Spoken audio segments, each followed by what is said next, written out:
Okay, it's time to do some more work. I made just a couple of changes since the last time that we worked on this. What I did is I started to promote the boundary of the shoulder, bring it around here, create a little more clarity by also establishing a more solid dark right in here. You can see that brings the knee out. And I started to do the same thing over with this knee by darkening what's going on in here. Now, I've got a bit of a clarity issue because the quality of my reproduction is so bad, but I'm going to basically try to fake what I see going on here. It's a lot darker, and there's a little bit of light coming through here, and that might be a little light striking part of her torso. It's creating a little highlight in that pocket, but I'm also going to begin to initiate some of the arms as they come down over in this area here, and see if I can finish off that shoulder. As this, remember, is the shoulder. I just noticed that this probably has a little less of a corner on it. It's a little rounder, so I just took care of that now. I'm also later on going to come back and make that edge of her hair a little more definite. It's kind of hazy right now. I'd like for it to have a more pronounced edge. And what I'm going to do to fix that is to take the eraser and lightly go into the negative space to see if I can't make that edge a little cleaner. Okay, so let's start working on that a little. I'm going to come with my eraser. What I wanted to show you yesterday is I've got a piece of 2x4. It's got a rough texture on it, and I want to use this to periodically clean my eraser, because when it starts getting too cluttered, it can limit how much you remove with your eraser. So every now and then you're going to do that. You can use anything that's rough. Okay. So we've got some light right in here. It should be a little lighter, so I'm just going to lightly just dust my eraser right in here, just to provide a little variation. And I don't really see it. My drawing actually ends right here. Okay. So I'm going to take care of that later and show it to you when it's completed, how that edge can change. I've also determined, based on what I've got in this area, that the drawing ends right here. So once again, I want to reestablish some boundary now. And of course, based on this information, the other edge of the drawing is going to end right here. Okay. So this drawing is going to end up being smaller. And the top boundary is be about right here. Alright, so again, I'm going to work this later. This will be the last step of the drawing, in which I clarify those boundaries and then trim off the excess and still end up with a nice drawing here. Alright. Okay, so kind of eliminate and reestablish that clarity of the boundary by making my border a little lighter.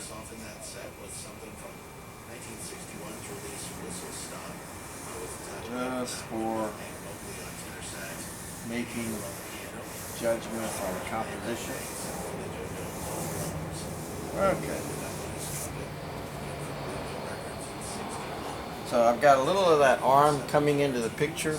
Now I can see that this dark comes all the way over in this area and begins to overlap the arm slightly. That. Okay. And then this dark hovers over the leg and really pushes it back into space, so that really the only light that I see is right in the top part of the knee. We've got to replace some value here too. Okay, I'm going to smoothen that lightly. Okay, same here. This begins to appear darker because it's the whole center area, so I'm going to replace some of what I took out yesterday, which is what makes this technique really work well, is it affords an opportunity to make almost an infinite amount of changes. Because I could come out here and really start over-erasing some light, but I can easily reestablish just by a light pass. And here's where touch is important. Just how much pressure is enough. If you're working on the right kind of paper with the tooth, it doesn't take a whole lot of pressure to leave a mark. Alright. Now I've also got a shoulder that needs to be brought out right in here. So I'm going to begin that. And then it runs and touches the edge of the composition. So it stops right there. And then we see a little light right here. And then we're going to see a stronger light right in towards the middle of that arm, right in here. See how dark my eraser's gotten in a short period of time. Erase a little of this in here. And then there's a little patch of value right in this corner. I may have to bring my boundary over a little bit.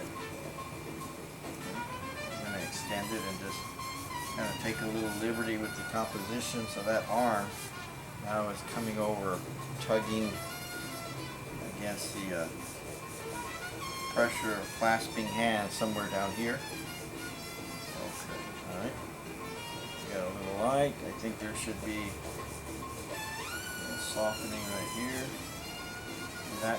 That light can be calmed down a little bit. There we go. In here, and a little shadow right in there. And now we have a little texture of skin down here. This corner, we can see the arm, but we really can't see a whole lot of information other than that the arm is, the top of it is light, and as it moves around to the bottom, as it curves, it's starting to get a little darker. So I think I need to place some of that here. A little darker. See, if this drawing were smaller, we'd have a real tough time manipulating the charcoal, because we don't want to use a piece smaller than this. Okay, this is almost a half stick, and it allows us to cover a large area in a limited amount of space. I want to darken this, that hair shape, and it kind of presents a quiet little boundary of where the hair goes behind the arm.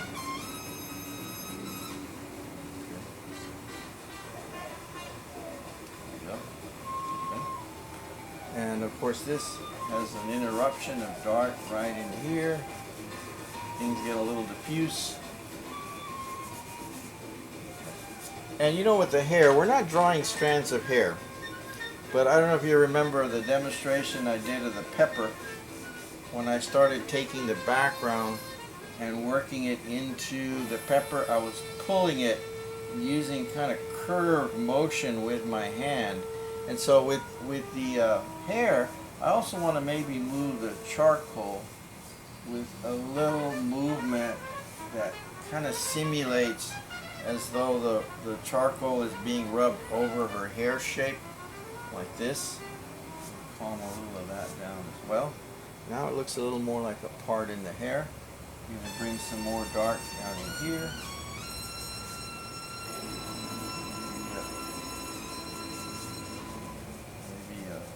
Maybe a ending of the part. Bring a little light right in there. Consider submitting your information to KRTU as a public service announcement. PSAs are the best way to reach a community in need. Visit krtu.org and click Submit a PSA. Okay. Alright. We've got a little more clarity. Now, once again, I'm going to take a little artistic liberty here. I'm going to give me just a slight bit of an edge on that arm.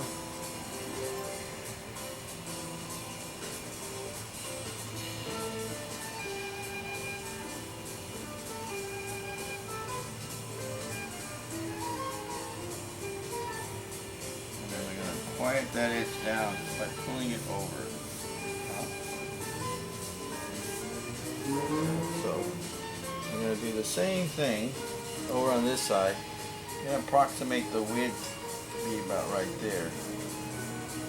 So just so that it feels like it needs an ending point. I'm going to think once again, cut a little of that off. Make that boundary square. Down. For all that, I think about my sisters, and they're making me change my left-handedness to right hand. Many times I've been grateful for it because it does allow me the ability to use both left and right for drawing and painting. I don't really feel like it's awkward, and it just makes it so much easier to just work on something here instead of trying to go over in this direction. This appears darker, so I'm going to again create a little change in that background from right to left, so it doesn't seem like the background is just a flat screen. It gets darker even back in this corner. And it begins to lighten up a little as we come over, and this side again starts to get a little hazy.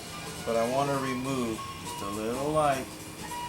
I'm going to clean this off so that my eraser is a little cleaner. These are erasers, for pencil and using in a more, traditional fashion of being a writing pencil. Used to erase in that capacity, but I really like the shape of these cheap erasers. Having that lozenge or slanted edge really gives us a nice opportunity to change the position of the eraser to remove different amounts of pencil or charcoal. Yeah, I can use this side, I can use that side, or I can use the flat side. So I want to use a little of this, and I just want to kind of use it to clean up. See, and create cleaner edge. You don't want to make it perfectly smooth because it's hair gathering on top of the head. Okay. Again, switch hands, do that. A more mechanical edge. And if I erase too much, remember I'm going to come back and change that. I also want to kind of hide my outline approach to dealing with that edge by using the flat side. So now I'm just going to use my slightly dirty piece of paper towel and use it to minimize the obvious appearance of erasing being done there. And I still feel like I need to darken this area as well as this corner as well.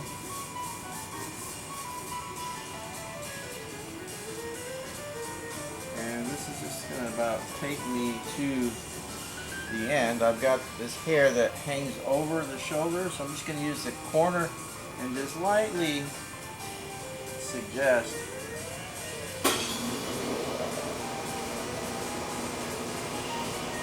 strand over the edge like that. Give it a more natural appearance. I also need to take this top of that edge. Didn't bring my Q-tips, but I'm going to use my fingernail, press right up against the paper towel, and soften that edge of the kneecap, or the knee. I'm going to take my eraser, leave it dirty so it doesn't take too much off, and I'm also going to minimize the pressure to lighten it up. There we go. Just a little less severity of that outline. Soften it. Also going to take a little of the weight off this as well. So it's a bit more subtle. Okay. Alright. Yeah, this is shaping up, so I'm just going to clean up a few areas and that'll wrap it up. Fix my boundaries, and then that'll be a done deal here. All right. So again, I'd like for you to think about using this next week, because next week we're going to deal with value instead of dealing with a figure or form. We're going to use it to deal with space, interior space, exterior space, so that we can use it in various capacities, various subject matter. Okay, thanks.